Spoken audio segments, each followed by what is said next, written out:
영국의 유명한 극작가인 셰익스피어가 이런 말을 했습니다. 마음이 즐거우면 기쁨으로 하루 종일 걸을 수 있는데 마음이 슬프면 얼마 가지도 못해서 피곤해진다. 여러분 공감이 가는 말이죠. 마음이 즐거우면, 우리의 마음이 참 기쁘면 좀 어렵고 힘들어도 잘 걸어갈 수가 있죠. 근데 우리 마음이 참 힘이 들면 조금 걸어도 너무나 힘들게 느껴집니다. 그런데 여러분 어떻게 걷는 것만 그런가요? 우리의 마음이 즐거우면 힘든 일을 해도 정말 힘있게 일을 할 수가 있습니다. 근데 우리의 마음이 힘들고 어려우면 일하는 게 너무나 어려워지게 되죠. 요즘 여러분의 마음은 좀 어떠신가요? 오늘 우리가 시편 102편 말씀을 함께 살펴보려고 합니다. 시편 102편 말씀은 고통 중에 있는 기자가 주 앞에 마음을 토로하는 그런 내용이 구성되어 있는데요. 표제어에 보면 이렇게 되어 있습니다. 고난당한 자가 마음이 상하여 그의 근심을 여호와 앞에 토로하는 기도. 자, 고난을 당했다는 겁니다. 고난당해서 마음이 상했고 근심이 쌓여 있는데, 여러분 여기서 이제 하나님을 믿는 사람과 믿지 않는 사람과의 차이가 납니다. 하나님을 믿지 않는 사람도 고난이 있을 수 있고요, 마음이 상하고 근심 가운데 있을 수가 있지요. 하나님을 믿는 사람도 이 점에 있어서는 동일합니다. 그런데 마지막 부분, 이 표제의 마지막 부분에 있어서 차이가 나죠. 이 기자는 이렇게 힘들고 고난 중에 상한 마음을 가지고 그대로 가지고 나가서 하나님 앞에 기도합니다. 여러분 이것이 믿는 사람과 믿지 않는 사람과의 가장 큰 차이입니다. 여러분은 어려운 일을 당할 때, 마음이 상하고 힘들 때 지금까지 어떻게 해 오셨습니까? 또 지금 어떻게 하고 계십니까? 그 마음을 가지고 그대로 나와서 기도하기를 하나님은 기다리고 또 원하십니다. 우리가 그렇게 할 수 있기 원합니다.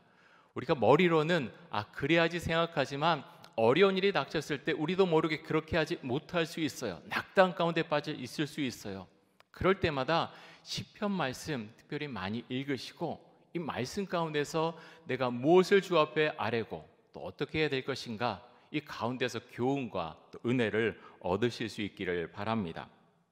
자, 1절과 2절에 보면 이렇게 기도를 시작하는데요. 1절과 2절 보겠습니다. 이렇게 기도합니다. 여호와여, 내 기도를 들으시고 나의 부르짖음을 주께 상달하게 하소서. 나의 괴로운 날에 주의 얼굴을 내게서 숨기지 마소서. 주의 귀를 내게 기울이사 내가 부르짖는 날에 속히 내게 응답하소서. 자, 시편 기자는요 여기서 크게 두 가지를 말합니다. 첫 번째, 어렵고 힘들어서 어떻게 했다고요? 부르짖어 기도했다. 부르짖어 기도했다. 그것을 말합니다. 자, 부르짖어 내가 기도할 때 어떻게 해달라고 말씀합니까? 여호와의 그 얼굴을 나에게 숨기지 마시고 나에게 응답하여 주옵소서. 시편 기자는 그렇게 기도합니다. 주님, 내가 마음이 힘들고 눌려서 주 앞에 부르짖어 기도할 때 주님, 나에게 응답하여 주옵소서. 시편 기자는 그렇게 고백을 합니다. 시편 기자는 정말 어려웠습니다. 그 상황을 이렇게 표현을 하는데요. 3절에서 5절까지 한번 보겠습니다. 자, 이렇게 자신의 마음을 토로합니다. 내 날이 연기같이 소멸하며 내 뼈가 숯같이 탔음이니이다. 내가 음식 먹기도 잊었으므로 내 마음이 풀같이 시들고 말라버렸사오며 나의 탄식 소리로 말미암아 나의 살이 뼈에 붙었나이다. 여러분, 마음이 크게 상심하면 음식을 먹고 싶은 마음이 없어집니다. 음식 맛이 사라지죠. 맛있다는 생각이 들지 않게 되고 음식을 먹지 않게 됩니다. 지금 시편 기자의 상태가 이랬다는 거죠. 마음이 심히 상하고 고난 중에 있어서 근심이 너무 자신의 마음을 눌러서 도저히 먹고 싶지 않고 모든 것이 힘들어졌다는 것입니다. 그래서 뭐라고 말합니까? 나의 탄식 소리로 말미암아 나의 살이 뼈에 붙었나이다. 마른 거예요. 음식을 먹지 못하고 마음이 타들어가서 먹고 살아야지라는 생각은 있지만 목으로 음식이 넘어가지 않아서 먹지 못해서 뼈에 꼭 살이 붙어 있는 것처럼 그렇게 마를 정도로 심각하게 어려웠다. 그것을 지금 말하고 있습니다. 여러분, 우리가 이럴 수 있지 않습니까? 우리가 감당하지 못할 마음 상하는 일이 우리에게 다가오면 우리도 이럴 수 있습니다. 여러분, 그런 경험이 있으신 분들도 계실 것입니다. 내 마음은 그렇지 않은데, 좀 더 기도하고 싶은데, 여기서 빠져나오고 싶은데, 음식도 먹고 좀 더 건강하고 싶은데, 좀 더 걷고 싶은데 마음대로 안 되는 거예요. 음식이 넘어가지 않고 몸은 다 아프고 힘들고. 여러분, 몸과 마음이 서로 연결되어 있지 않습니까? 우리 영도 연결되어 있죠. 마음이 힘들고 상심되면은 몸이 아파오는 거예요. 너무 힘든 거예요. 마음이 타는 것처럼 힘들고 어렵다. 시편기자는 그렇게 주 앞에 기도를 하고 있습니다. 오늘 예배드리신 분들 중에 혹시 이런 마음을 갖고 계신 분들이 있습니까? 이 말씀의 은혜로 여러분들 살아날 수 있길 원합니다. 우리의 힘으로는, 생각만으로는, 의지로는 이것에서 벗어나기가 참 어려울 때가 많이 있습니다. 그럴 때 우리는 주 앞에 구하는 것이요, 하나님, 나를 건져 주옵소서, 웅덩이에서 나를 건져 주옵소서, 나의 탄식이 평안으로 바뀌게 하여 주옵소서. 우리가 그렇게 기도할 수 있기를 원합니다. 시편 102편 말씀은 개인의 고난만 이야기하고 있는 것이 아니라 민족의 고난도 함께 주 앞에 아뢰고 있습니다. 아마도 시편기자는 바벨론에서 포로기를 거쳤던 그런 사람 같습니다. 그곳에 있었는지 그곳에 갔다 왔는지 정확히 모르겠지만 나라는 여전히 회복되지 못했고 굉장히 힘든 일들이 계속해서 일어났던 것 같습니다. 그래서 주 앞에 구하지요. 하나님, 개인적으로 나를 주께서 이끌어 주옵소서, 드러내 주옵소서, 그리고 우리 민족에게도 해방의 은혜를 주옵소서. 시편기자는 주 앞에 기도하고 있습니다. 주의 은혜의 때를 기다리고 있는 것이죠. 디트리 보네포가 쓴 글을 모아서 낸 책이 있는데요, 나중에 나온 책이죠. 40일 묵상이라고 하는 책이 있습니다. 이 책에 보면 이런 내용의 글이 있습니다. 종교가 존재하는 목적은 무엇인가? 종교가 존재하는 목적은 무엇인가? 도대체 종교는 왜 존재하고 그 유익은 무엇인가? 보네포는 이런 대답을 합니다. 모든 종교에 이런 질문을 던졌을 때 종교가 무엇을 목적으로 하는가? 왜 존재하는가? 이 질문을 던졌을 때 돌아오는 대답은 한 가지입니다. 바로 이런 대답이라고 이야기를 합니다. 외적으로나 내적으로 인간을 행복하게 하기 위해서, 외적으로나 내적으로 인간을 행복하게 하기 위해서 종교가 존재합니다 라는 거죠. 그런데 여러분, 성경은 뭐라고 말씀합니까? 성경도 그렇게 말합니까? 우리가 예수님을 믿는 목적은 행복하기 위해서다라고 성경은 우리에게 말하고 있습니까? 그렇지 않죠. 성경은 그렇게 말하고 있지 않습니다. 우리가 예수님을 믿는 가장 중요한 목표는 행복이 아니라는 거예요. 물론 예수님을 믿어서 우리의 마음이 평안하고 우리가 행복하고 은혜 가운데 있을 수 있습니다. 그런데 행복 자체가 우리가 예수님을 믿는 목적이 아니라는 거죠. 디트리 보네포는 40일 묵상이라는 책에서 이렇게 말합니다. 기독교는 은혜를, 다른 종교들은 행복을 말합니다. 기독교는 십자가를, 다른 종교들은 왕관을 말합니다. 기독교는 하나님을, 다른 종교들은 인간을 말합니다. 내 은혜가 내게 족하도다. 이것이 십자가의 말씀입니다. 여러분, 우리가 이것을 기억할 수 있기 원합니다. 너무너무 중요한 말씀이죠. 너무너무 중요한 내용입니다. 기독교는 은혜를 말합니다. 행복을 말하지 않습니다. 우리가 예수님을 믿는 목표, 우리가 잘못하면요, 이렇게 주님을 믿고 있으면서도 늘 행복만을 추구할 수 있어요. 우리 가정 행복하게 해주세요. 우리 제3 행복하게 해주세요. 행복한 것 좋습니다. 행복해야죠. 그것이 은혜지요. 감사죠. 그런데요, 여러분, 우리가 예수님을 믿는 목적은 행복을 넘어서는 것입니다. 우리가 주님을 믿고 행복해야죠. 당연히 행복해야 됩니다. 하지만 행복을 목적으로 해서 우리 가정이 나아갈 때 잘못하면 넘어질 수 있다는 거예요. 왜 넘어집니까? 행복하지 않으면 내가 왜 예수 믿지? 내가 왜 예배드리지? 내가 기도하는 이유가 무엇이지? 행복하지 않으면요, 예수 믿고 싶어 하지 않아요. 나 예수 믿어서 행복하고 싶은데, 예수 믿어서 돈도 더 벌고 싶은데 왜 안 되는 거지? 이런 종교는 안 믿을 거야 라고 말할 수 있다는 거죠. 여러분, 보네포의 말처럼 기독교는 은혜의 종교입니다. 은혜라는 말을 빼고서 기독교를 설명할 수가 없지요. 지난 주일에 나를 따르라 라는 제목으로 말씀을 전했습니다. 예수님께서 우리에게 이렇게 말씀하셨지요. 너의 마음문을 열고서 나를 너의 주인으로 받아들여라, 나를 받아들여라 라고 말씀하시면서 너희가 나를 따르려면 자기를 부인하고 자기 십자가를 지고 나를 따라오너라 라고 말씀하셨습니다. 그런데 여러분, 우리가 예수님을 따를 때 우리에게 행복이 반드시 따라오나요? 그럴 수도 있지만 그렇지 않을 수도 있습니다.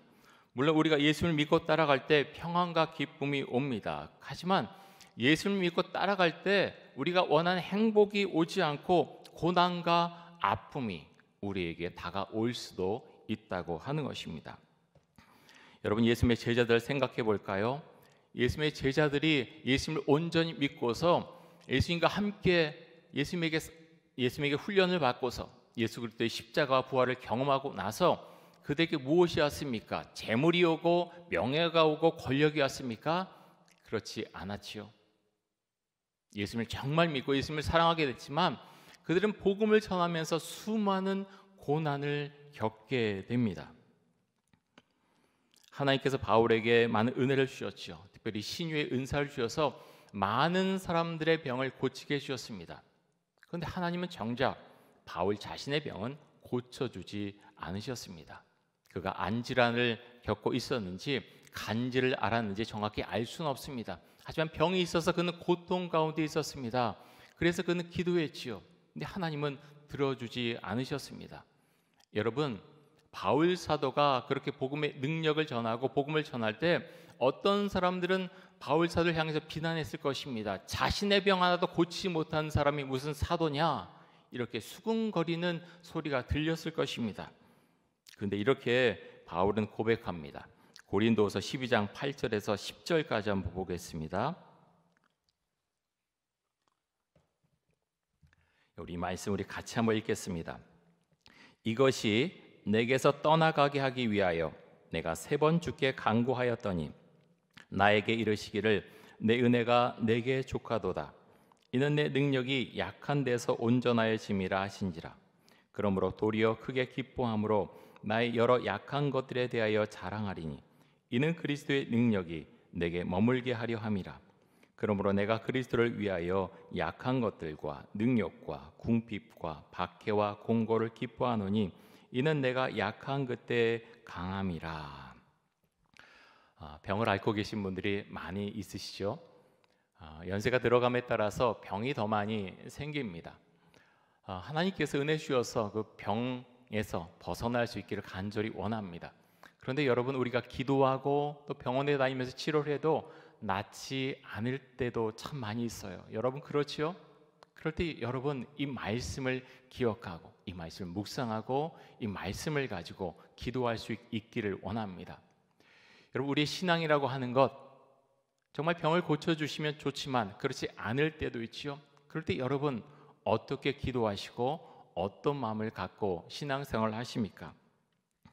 주님께서 바울에게 이렇게 말씀하셨지요. 내 은혜가 내게 족하도다. 내 은혜가 내게 족하도다. 여러분, 이 말씀을 우리가 아멘으로 감사함으로 받아들일 수 있기를 원합니다.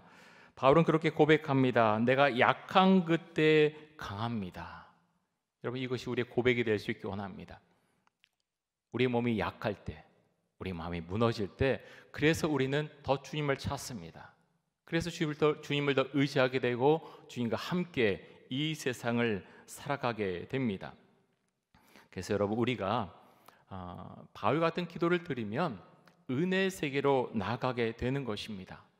몸을 포기하는 게 아니라요, 어떤 삶에 대해서 의욕을 잃는 것이 아니라 은혜의 세계 가운데로 더 나아가게 된다고 하는 것입니다. 디트리 보네포가 쓴 40일 묵상에 보면 종교개혁자 마르틴 루터에 대한 이야기가 나옵니다. 마르틴 루터가 마지막 순간에 이렇게 이야기를 했다고 합니다. 노령의 마르틴 루터가 마지막 숨을 거둘 때 책상에 글을 몇 자 적었는데요. 이렇게 적었답니다. 우리는 영적으로 거지다. 우리는 영적으로 거지다. 잘못하면 마르틴 루터가 쓴 것을 좀 오해할 수도 있어요. 영적으로 거지라고? 기도하면 어떻게 영적으로 거진가? 라고 생각할지 모르지만 보네포도 그렇고요. 저 이 말씀 보면서 그런 생각했습니다. 은혜를 마르틴 루터가 알았기 때문에 이런 글을 쓸 수가 있었다라는 생각을 하게 됩니다. 여러분 그렇지요? 우리가 기도를 많이 하고 성경도 많이 읽고 선한 일도 많이 하고 교회에서 봉사를 많이 하면 영적인 부자인 것처럼 여겨질 수도 있지만 실상은 그렇지 않다는 것입니다. 내 안에 그런 마음이 들어가 있을 때 나도 모르게 주의 은혜가 내 가운데서 떠나갈 수 있다는 거예요. 주의 은혜가 나에게 임하면 그러면 그 순간에 영적인 부자가 될 수가 있겠지요. 하지만 그 은혜가 떠나가면 영적으로 다시 피폐해집니다. 그래서 여러분 마르틴 루터가 말한 이 내용, 쪽지에 쓴 내용, 나는 영적으로 거지다. 여러분 이것을 우리가 기억할 수 있기 원합니다. 주를 의지하지 않으면, 정말 주께서 은혜를 주시지 않으면 우리는 성경을 읽을 수 없고요, 기도할 수 없고 예배드릴 수 없고 선한 삶을 살아갈 수 없는 존재들입니다. 은혜로 인해서 우린 다시 살아나고 은혜로 인해서 힘을 얻고 주 앞에 나아갈 수 있다고 하는 것입니다. 우리 마음 가운데 은혜가 가득할 때 우리는 우리에게 다가온 모든 고난들을 이겨낼 수 있는 힘을 갖게 됩니다. 자, 시편 기자는 또 이렇게 고백을 하는데요. 13절 말씀 한번 보겠습니다. 우리 말씀도 같이 한번 읽겠습니다. 주께서 일어나사 시온을 긍휼히 여기시리니 지금은 그에게 은혜를 베푸실 때라 정한 기한이 다가옴이니이다. 자, 시온을, 유다 백성들을, 이스라엘을 긍휼히 여기실 것이다. 그는 말하고 있습니다. 그러면서 이렇게 기도하지요. 지금은 그에게, 이스라엘 백성들에게, 유대 민족에게 은혜를 베푸실 때입니다. 정한 기한이, 주님께서 정한 기한이 다가오고 있습니다. 시편 기자는 이렇게 고백을 합니다. 여러분 이것이 우리의 기도가 될 수 있기 원합니다. 시편 기자의 기도를 통해서 우리는 또 하나 알 수 있는 것이 있습니다. 그것이 무엇인가 하면 우리가 속해 있는 공동체가 평화로워야, 우리가 속해 있는 공동체가 건강해야 우리도 건강할 수 있다고 하는 것입니다. 우리가 속해 있는 이 이촌동교회, 우리가 속해 있는 이 한국사회, 대한민국이 건강해야 우리도 건강할 수 있다는 거죠. 코로나19를 우리가 이 시대를 살아가면서 전 세계 사람들이 함께 건강해야 우리도 건강할 수 있다는 것을 알게 되었습니다. 특별히 여러분 미얀마를 위해서 많이 기도해 주십시오. 군부 쿠데타가 일어나서 민주화의 세력이 다 꺾이고 정말 어려워하는 가운데 있습니다. 우리 청년들과 성도들이 단기 선교를 갔던 그 미얀마, 김무수 선교사님도 그곳에서 지금 사역을 하고 있습니다. 선교사들, 교회 굉장히 많이 어려운 가운데 있습니다. 안전을 위해서 기도해 주시고요. 미얀마의 쿠데타 세력들이 넘어지고 다시 그곳에 온전한 국가가 세워질 수 있도록, 안정될 수 있도록, 그래서 그리스도의 복음이 좀 더 전해질 수 있도록 그렇게 꼭 기도해 주시기 바랍니다. 여러분 저는 이제 종종 복음성가를 듣는데요, CCM을 듣는데 제가 듣는 찬양 중에 가장 많이 듣는 찬양 중에 하나가 시편 23편이라는 찬양입니다. 여러 이제 가수들이, 복음성가 가수들이 불렀는데요. 특별히 요즘은 나무엔이라고 하는 찬양 사역자가 부르는 찬양을 듣는데요. 시편 23편 1절 모두 아시죠? 이렇게 시작이 됩니다. 우리 같이 한번 읽을까요? 여호와는 나의 목자시니 내게 부족함이 없으리로다. 자, 나무엔이라는 찬양 사역자가 이 찬양을 첫 소절 부를 때 은혜가 사실 마음속에 막 밀려오는 그런 느낌을 굉장히 많이 받습니다. 굉장히 은혜롭게 부릅니다. 이런 찬양인데요. 여호와는 나의 목자니 내게 부족함 없으리로다. 그래서 계속 찬양이 나오는데 처음 소절 나올 때 정말 은혜가 확 밀려오는 그런 느낌을 받습니다. 여러분 다윗이 왜 이렇게 고백했을까요? 그가 다 갖고 있어서, 돈이 많아서, 또 권력이 있어서, 명예가 있어서, 아니요, 그렇지 않습니다. 그런 모든 상황을, 자신의 모든 상황을 넘어서는 은혜가, 모든 상황을 넘어서는 은혜가 다윗의 마음 가운데 있었기 때문에 다윗은 이렇게 고백할 수 있었다는 거예요. 여호와는 나의 목자시니 주님 제가 부족함이 없습니다. 다윗은 고백할 수 있었습니다. 자, 이 시편 23편 4절에 보면 다윗이 또 이렇게 기도합니다. 우리 같이 한번 읽겠습니다. 내가 사망의 음침한 골짜기로 다닐지라도 해를 두려워하지 않을 것은 주께서 나와 함께 하심이라. 주의 지팡이와 막대기가 나를 안위하시나이다. 죽음이, 사망의 음침한 골짜기를 내가 다닐지라도, 그런 죽음의 위협이 나에게 다가올지라도 저는 두려워하지 않겠습니다. 왜냐하면 주님께서 저와 함께 하시기 때문입니다. 다윗은 그렇게 고백합니다. 사랑하는 성도 여러분, 이 고백이, 다윗의 고백이 우리의 고백이 될 수 있기 원합니다. 어떨 때는 내 마음이 다 무너지고 힘든데 나와 가까운 사람도 나를 이해하지 못할 수 있습니다. 내 마음이 다 무너지고 어려운데 내가 속한 공동체도 나에게 도움이 되지 못할 때도 있습니다. 여러분, 우리가 함께 나아가길 원합니다. 함께 기도해 주시고요, 혹시라도 그러한 순간이 올지라도 이 말씀을 기억할 수 있기 원합니다. 주님, 제가 죽음의 문턱에 있지만 주로 인해서 두려워하지 않겠습니다. 주를 붙들고 다시 일어나겠습니다. 주 앞에 우리가 고백할 수 있기 원합니다. 사나 죽으나 그리스도인은 은혜로 살아가는 사람들입니다. 그 은혜를 고백하면서 주의 은혜에 힘입어서 날마다 살아가는, 날마다 숨쉬고 살아가는 은혜의 분들이, 은혜 그리스도인들이 모두 되실 수 있기를 간절히 원합니다. 우리 함께 기도하겠습니다. 이 시간 기도할 때 주님, 저에게 또 우리 공동체, 우리 가정에 은혜를 주옵소서. 은혜로 살아갈 수 있도록 주께서 붙들어 주시고 삶을 인도하여 주옵소서. 우리 함께 기도하겠습니다.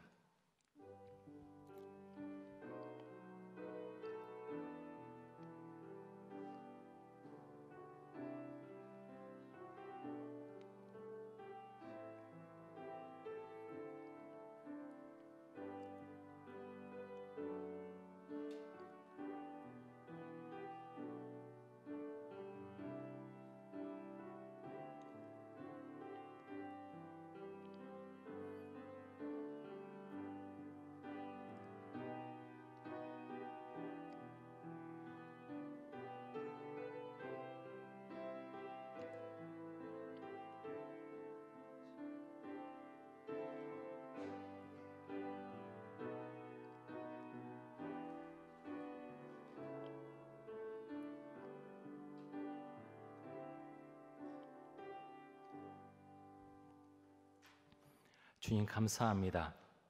주님을 알게 해주시고 주님을 믿게 해주시고 그래서 은혜의 세계를 알게 하셔서 감사합니다.